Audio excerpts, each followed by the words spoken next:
Well, hey, friends, TexAgs Rewind presented by Yeti. Thanks to everybody watching this week. It was a fun week. We talked a little bit about the Ags defense. Is it going to be better? I gave 3 reasons. OB gave some reasons.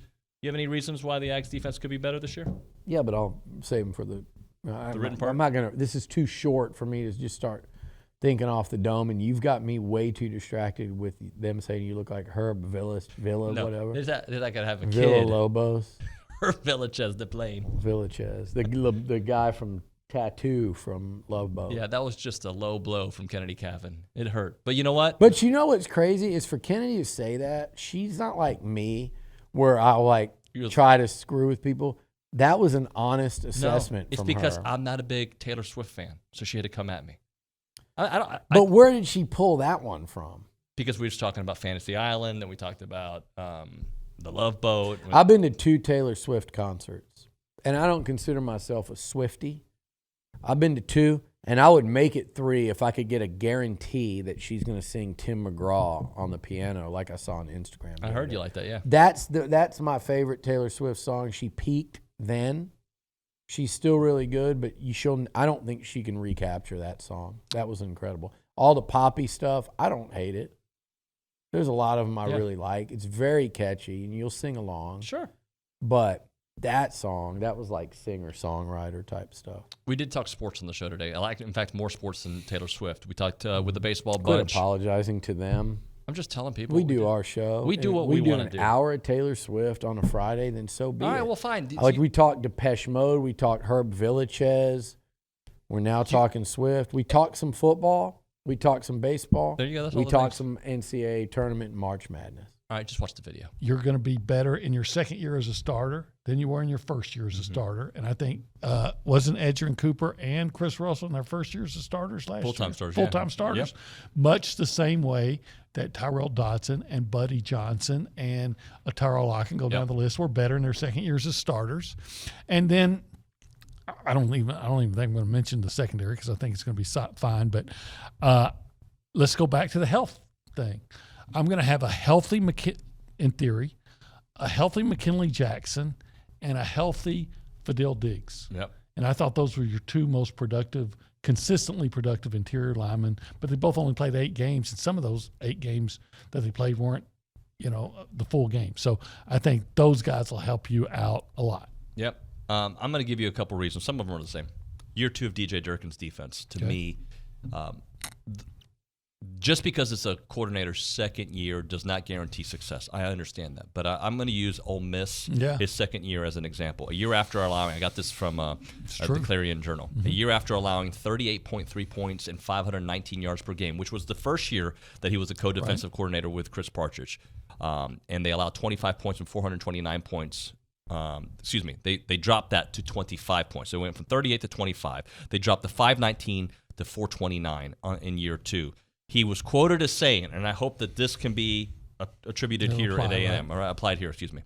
I just think as a coach, it is always about how you get the best guys on the field and do what's best for the personnel that you have, as opposed to saying, this is our scheme, this is our system, and go plug it in, and whatever you guys have, make them go do it. I really think a good coach, his job is to find the best answer. Now, I don't know if I felt that way last year. I didn't. But if that's how he felt in year 2 of Ole Miss, I am hoping that exact thing will be used in year 2 at Texas A&M. Let's talk about where Tennessee is maybe vulnerable. What have you seen or have you read about Tennessee? And I don't know who wants to go first. You got something on your mind? I got something on my mind. Yep. They are 12-1 when they score first, and that plays to. And I talked with Coach about that this weekend, and he's like, "Hey, it's a double-edged sword. You go on the road, you're going to bat first. Their pitcher's going to be locked in more than likely. Their best stuff because they're full. They're ready to go to start a game.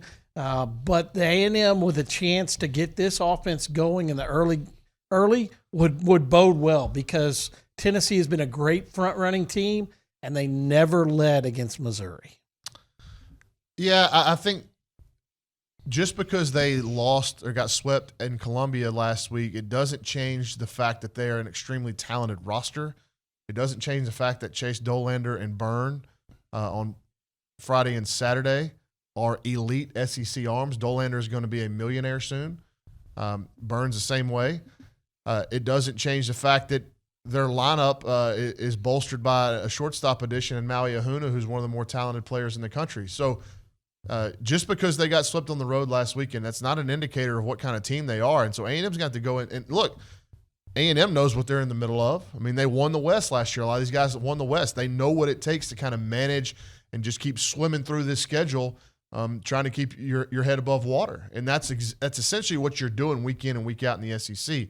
So being able to ride the highs and lows of that, being able to ride the highs and lows of a game and what's going to be a hostile atmosphere against a team that likes to chirp, the senior leadership of this group is going to be put to test this weekend in terms of ignore all that, play the game. Nobody's ever won a baseball game because they could yell louder than the other team.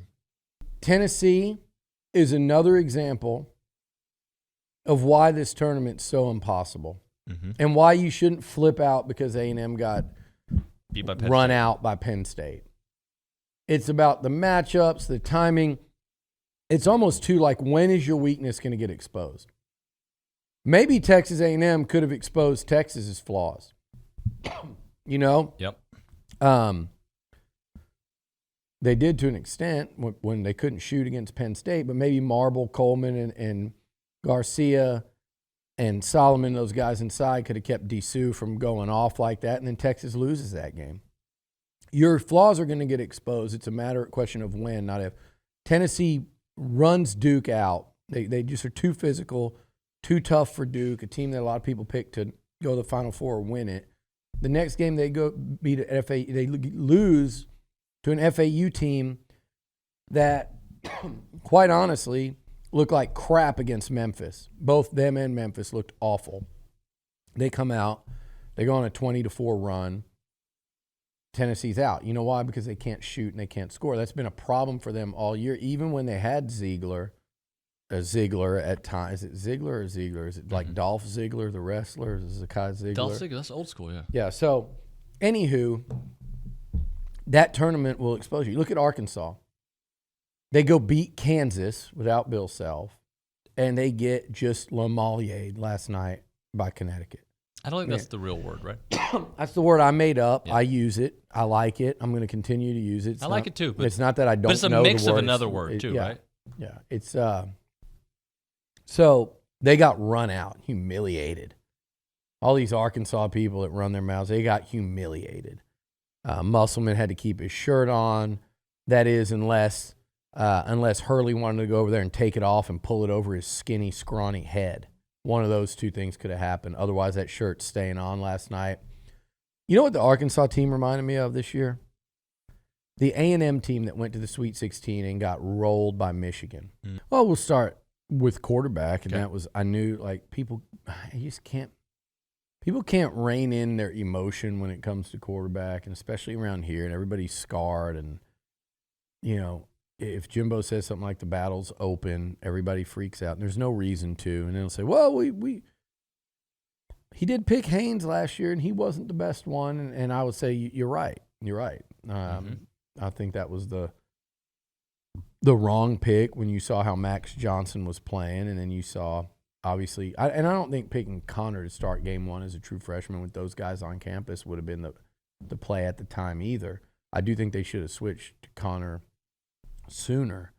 And by the way, I'm talking about by a couple games, maybe a game even, maybe start them in South Carolina. Can I jump in there? Because I don't mind that they started with Haynes. I don't mind because I felt like we expected him to be the guy. When it came to performing, he didn't perform. Well, it reminds me what Slosh always says about these pitchers and stuff. Like, you just don't know until you know. Yeah. And Haynes had played 2 games.